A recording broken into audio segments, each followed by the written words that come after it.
Saudara-saudariku yang terkasih, marilah kita buka permenungan kita pada hari ini dengan tanda kemenangan Kristus.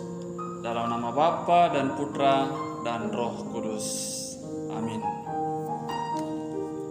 Saudara-saudariku yang terkasih dalam Tuhan kita Yesus Kristus, pada hari ini tanggal 26 Februari kita akan bermenung bersama lewat firman Tuhan dalam Injil Matius pasal 5 ayat 20 sampai 26.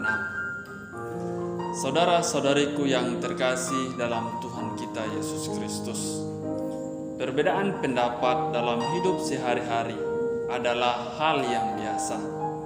Tetapi jika perbedaan pendapat itu menghantar kita pada sikap iri hati, dengki, amarah, bahkan dendam, maka itu bertentangan dengan sikap yang diajarkan Tuhan.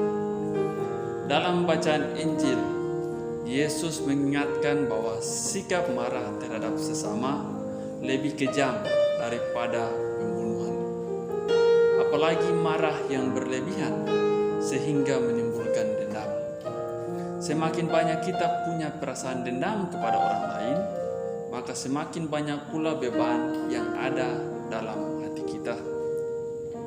Setiap hari apabila kita berpapasan dengan orang yang kita tidak suka, orang yang kita benci, tentu akan menimbulkan luka yang tertanam di dalam hati kita.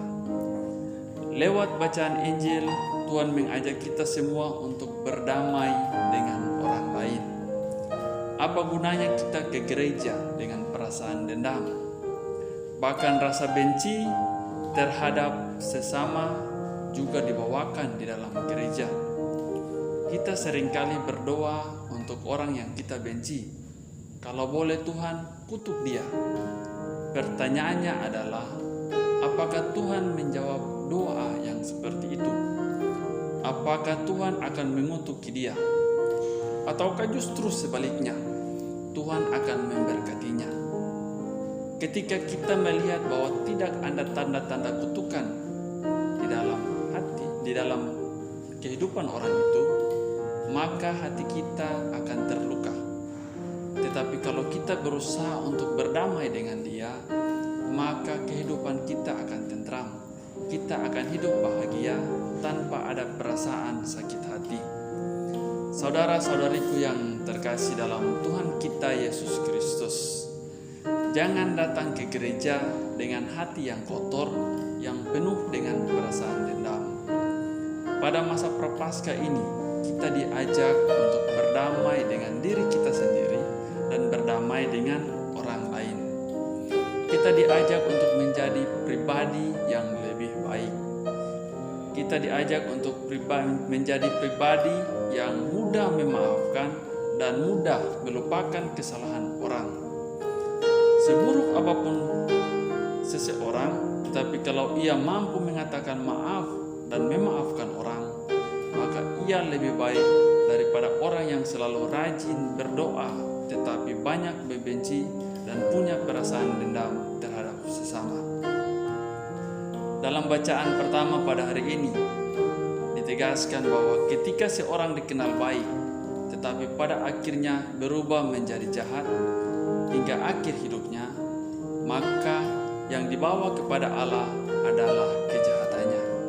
Tetapi apabila seorang yang jahat kemudian menjadi baik, maka ia akan membawa kebaikannya kepada Tuhan. Belum terlambat bagi kita untuk bertobat dan menjadi lebih baik. Jadilah baik dengan hidup damai dengan sesama, dengan orang lain, tanpa harus ada perasaan iri dan dengki. Jadilah pribadi-pribadi yang damai dengan tidak menyimpan dendam kepada orang lain. Lebih baik orang yang baik berasal dari kejahatan kemudian bertobat daripada orang yang baik kemudian menjadi jahat dan iri hati karena dengki dan dendam. Lebih baik hilangkan dendam itu daripada kebaikan yang telah kita buat dirusaki oleh perasaan dendam, amarah yang kita pendam untuk orang lain. Semoga damai Tuhan selalu beserta kita. Dalam nama Bapa dan Putra dan Roh